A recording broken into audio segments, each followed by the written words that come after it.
What if the entire emotional weight of Joe's decision at the end of The Last of Us, murdering an entire room of doctors, throwing away humanity's last chance at a cure, choosing one girl over the world? What if all of that was built on a lie? Because according to what just came out this week, Neil Druckman, the man who wrote two of the greatest story-driven games ever made, may have had a plan for The Last of Us Part 3 that completely flips everything we thought we knew, and I need to talk about it. Before we get into it, I just want to say something real quick because it matters for how you receive this information. Neil Druckmann is not just some game director. This is the man who co-wrote The Last of Us Part 1, a game so good that it didn't just win a award, it won multiple awards. It changed the conversation about what video games could even be as a storytelling medium. Then he came back and wrote Part 2, and yeah, I know. Part 2 was controversial. Death threats were sent, review bombing happened. The internet lost its mind. But here's the thing, time has passed. The dust has settled. And more people, even those who hated it at launch, have come around to recognize that The Last of Us Part 2 is genuinely brave, complex, emotionally devastating piece of writing. It's not a game that holds your hand, it challenges you, it makes you uncomfortable on purpose. It asks hard questions about revenge, empathy, and what it actually means to be the villain in someone else's story.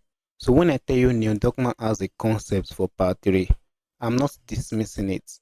I'm not laughing it off. I'm leaning in because this man has earned the benefits of the doubt. Now, where is this actually coming from? Because I want to be upfront with you. This isn't an official Naughty Dog announcement. No trailer dropped, Neil didn't post anything. This comes from a former Naughty Dog developer named Gabriel Betancourt. I don't know if I'm pronouncing that well, but Gabriel. Gabriel was a lightning artist at Naughty Dog, a real employee who worked on The Last of Us. He recently sat down for an interview on the Kiwi Talks YouTube channel. And during this conversation, he brought up something. He said Neil Druckmann told him directly. He recalled that while they were talking about the direction of The Last of Us Part 2, Druckmann opened up about immune to the cordyceps infection. Not just Ellie, multiple people. And in Neil's own words, a whole congregation of that kind of person. A congregation, that is the word. A whole community of immune individuals just out there in this world.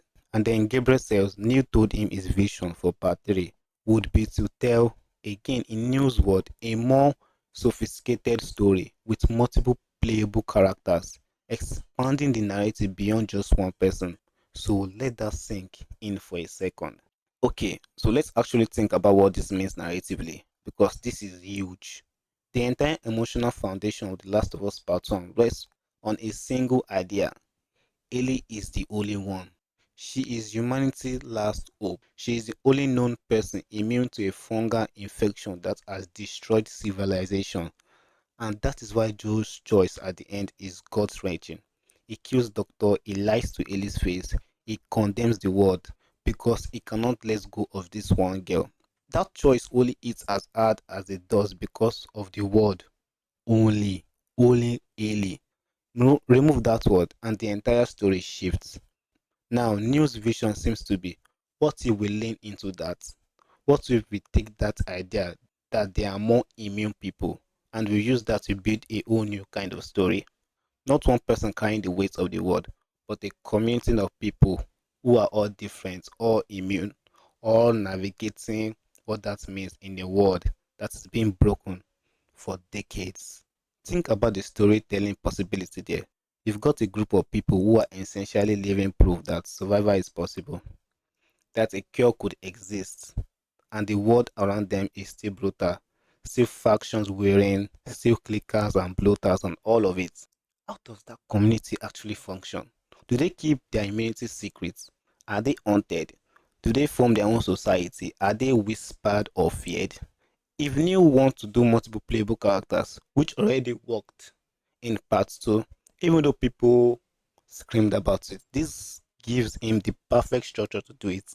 We already know from part 2 that Naughty Dog is not afraid to make you play as someone you don't want to play as, and then make you understand them anyway. This is literally the whole Abby arc.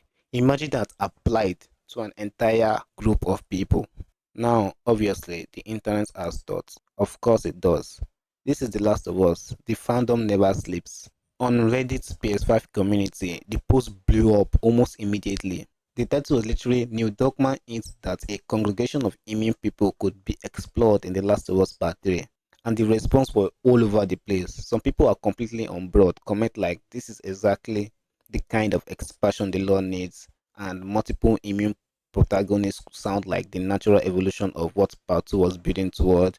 Those people get it, they're thinking about it narratively. Then, of course, we've got the other side. And look, I understand where they're coming from. There were comments saying this cheapens everything Joe did, and honestly, that's a valid feeling.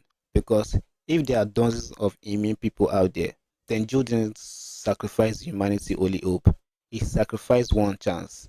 That is different. That changes the moral weight of his decision. And there were people on Twitter pointing out that Gabriel left Naughty Dog 7 years ago. So this conversation he had with Neil, that was potentially almost a decade ago. Plans change, game change. Neil himself publicly said earlier this year, and I'm quoting this directly. Don't bet on there being more of The Last of Us. This could be it. So we've got a guy who says the idea is as exciting as part 1 and part 2, and has a concept outline written, and the same guy saying don't count on it happening. Man, classic Neil. Now I want to be fair here, because I think a good commentary means acknowledging the real risk, not just hyping everything up. The biggest storytelling risk of this concept is what I would call the mid-chlorian problem. You know, Star Wars, when the Phantom Menace tried to explain the Force scientifically with medioclarence, a lot of people felt like the mysteries and magic of the Force got deflated. It stopped being something spiritual and became something biological and measurable. The Last of Us has a version of that with Ellie immunity. Right now, it feels almost mythical. She is the one, the chosen one in a way. It keeps it grounded. If you suddenly populate the world with a congregation of immune people, you risk making immunity feel ordinary. And the moment it feels ordinary, a lot of the emotional logic of the first game starts to unravel. Gabriel actually brought this up himself in the interview. He said it could diminish the gravity of the first game ending. He is right to flag it. The counter argument, and this is where I actually land, is that Neil knows this, is aware of the risks, and if he's still interested in these concepts after all these years, he probably has an angle that makes it work. Maybe the congregation being discovered is the dramatic revelation. Maybe it's completely changed everything in a way that it's harder, not softer. Maybe Ellie finding out she's not alone is more emotionally complex than her being the chosen one. That's kind of the writing Neil does. It doesn't take the easy part. It takes the part that make you feel something you weren't prepared to feel. So here is where I personally stand. I think this concept in the right hands is brilliant.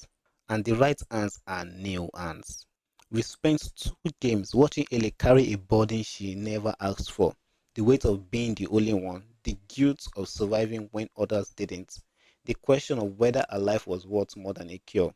And that's been the true line, and that's been the through line of our entire arc. Now imagine this. Part 3 begins and Ellie discovers she's not alone. There are others like her. And instead of that being a relief, it breaks something in her.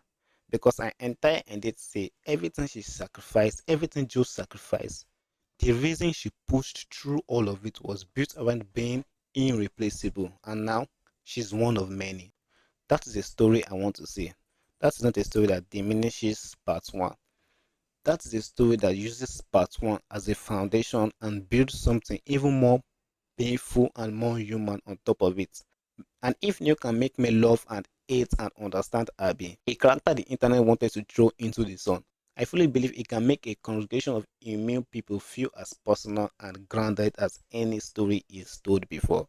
Whether part 3 actually gets made is a whole other conversation. The studio is currently working on Intergalactic. There are reportedly multiple projects in development, and Neil himself has been pretty cryptic about the future. But the concept is out there, the seed has been planted, and I, for one, am not letting it go. So That is what we know. Former Naughty Dog dev Gabriel Betancourt, forgive me, I don't know if I'm pronouncing that right, drops that new privately shared a vision for The Last of Us Part 3, involving a whole congregation of immune individuals and multiple protagonists. The internet is divided. The narrative risks are real, but so is the potential. Then I want to hear from you down in the comment section. Does this concept excite you or does it scare you? Do you think expanding the immune storyline makes the world richer, or does it cheapen what Joe did in that hospital? Drop a take below. I read every single comment, especially on videos like this where the conversation actually matters. If you're new here and you're into deep dives on story driven games and narrative breakdowns and the kind of content that actually respects your intelligence, subscribe, hit the bell. We do this regularly. I'll see you in the next one.